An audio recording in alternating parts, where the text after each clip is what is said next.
श्री राम अष्टम सर्ग। हनुमान जी के द्वारा पुनः पुष्पक विमान का दर्शन। रावण के भवन के मध्य भाग में खड़े हुए बुद्धिमान पवन कुमार कपिवर हनुमान जी ने मणि तथा रत्नों से जटित एवं तपे हुए स्वर्णमय गवाक्षों की रचना से युक्त उस विशाल विमान को पुनः देखा। उसकी रचना को सौंदर्य आदि की दृष्टि से मापा नहीं जा सकता था। उसका निर्माण अनुपम रीति से किया गया था। स्वयं विश्वकर्मा ने ही उसे बनाया था और बहुत उत्तम कहकर उसकी प्रशंसा की थी। जब वह आकाश में उठकर वायु मार्ग में स्थित होता था तब सौर मार्ग के चिन्ह सा सुशोभित होता था।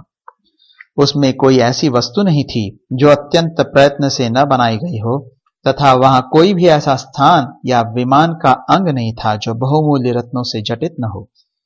उसमें जो विशेषताएं थी वे देवताओं के विमानों में भी नहीं थी।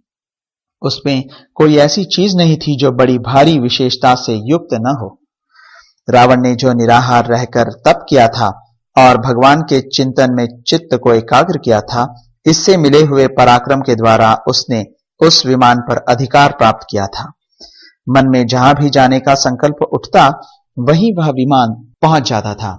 अनेक प्रकार की विशिष्ट निर्माण कलाओं द्वारा उस विमान की रचना हुई थी तथा जहां तहां से प्राप्त की गई दिव्य विमान निर्माणोचित विशेषताओं से उसका निर्माण हुआ था।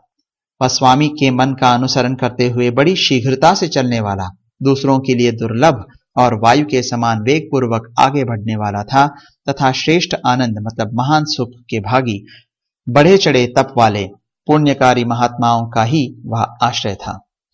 वह विमान गति विशेष का आश्रय ले व्योम रूप देश विशेष में स्थित था। आश्चर्यजनक विचित्र वस्तुओं का समुदाय उसमें एकत्र किया गया था। बहुत सी शालाओं के कारण उसकी बड़ी शोभा हो रही थी। वह शरद ऋतु के चंद्रमा के समान निर्मल और मन को आनंद प्रदान करने वाला था। विचित्र छोटे छोटे शिखरों से युक्त किसी पर्वत के प्रधान शिखर की जैसी शोभा होती है, उसी प्रकार अद्भुत शिखर वाले उस पुष्पक विमान की भी शोभा हो रही थी।